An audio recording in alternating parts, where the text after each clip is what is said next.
આવો અને આપણે મોજ પડે એવી એક રચના રજૂ કરો. હે?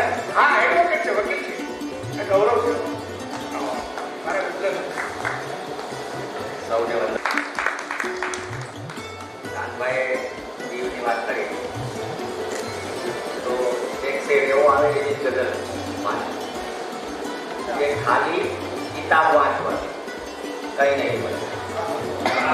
ખાલી કિતાબો વાંચવાથી કઈ નહીં મળે ને રંગીન ફાબ રાખવાથી કઈ નહીં મળે.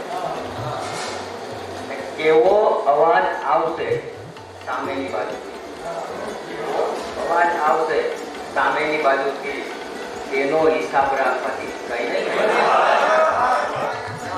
કેવો અવાજ આવશે સામેની બાજુથી એનો હિસાબ રાખવાથી કઈ નહીં મળે ને પીવો જ હોય તો ઓઠે માંડજે જરા.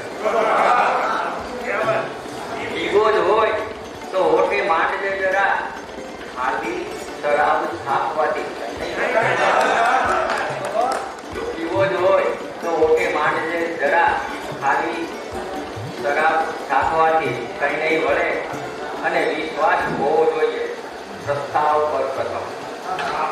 વિશ્વાસ હોવો જોઈએ પ્રસ્તાવ પર પ્રથમ. પાછો જવાબ માંગવાથી કઈ નહીં મળે. છેલ્લો તે છે કે જો આપવો જ હોય, જો આપવો જ હોય તો તું પ્રેમ આપને. કેવળ ગુલાબ આપવાથી કઈ નહીં મળે.